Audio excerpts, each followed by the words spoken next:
বাংলা বিহার সীমান্তবর্তী এলাকা থেকে স্বর্ণকারে গাড়ি আটকে ছিনতাই করল একদল দুষ্কৃতী। মঙ্গলবার সন্ধ্যায় ঘটনাটি ঘটেছে মালদা হরিশ্চন্দ্রপুর থানার অন্তর্গত কুশিদার তেঁতুল চক বিছটের মধ্যবর্তী এলাকায়।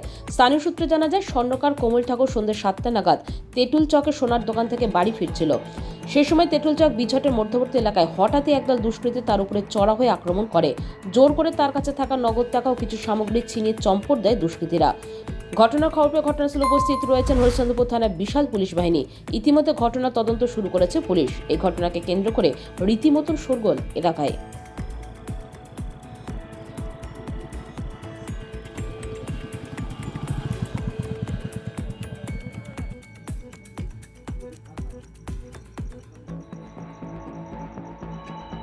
আমি অফিস থেকে আসার পর যেটুকু জানতে পারলাম, শুনলামও যে আমার দাদা কমল ঠাকুর তার রাস্তায় ছিনতাই হয়েছে।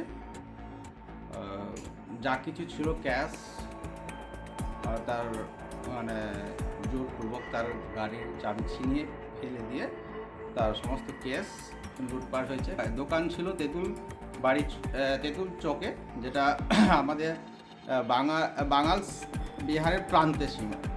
আর যখন দাদা যায় বাড়ি থেকে, দোকান থেকে যখন বাড়ি যায়, সেই অবস্থায় রাস্তায় কয়েকজন, আর জানি না কতজন আছে, তারা দাদাকে ধরে জোরপূর্বক তার ব্যাগ ক্যাশ ছিনতাই করে নেয়।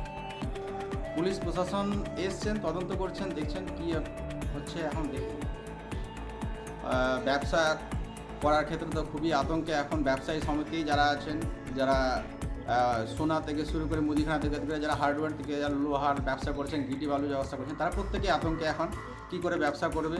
এখন এই মুহূর্তে 6টার সময় 7টার সময় যদি এখন দিনে ছিনতাই হয়ে যায়, সেক্ষেত্রে ব্যবসায়ী আমরা সাধারণ লোক কোথায় যাব? কোথায় গিয়ে আমরা রক্ষা পাবো? আমাদের তো প্রোটেকশন নাই। সেক্ষেত্রে আমরা কি করে বাঁচব? কি সেক্ষেত্রে কোনো সদুত্তর পাওয়া যাচ্ছে না। সীমান্তবর্তী এলাকা বাংলা বিহার আছে, এক্ষেত্রে অনেক, এমনকি মঙ্গলবারের দিন হাটবার, সেক্ষেত্রে এখানে ওখানে যত্রতত্র অনেক ঘটনাই শোনাই, কিন্তু কোনোরকম এইদিকে কোনো প্রশাসন থেকে কোনোরকম ব্যবস্থা নেওয়া হয়নি। Bureau news Bangla Times.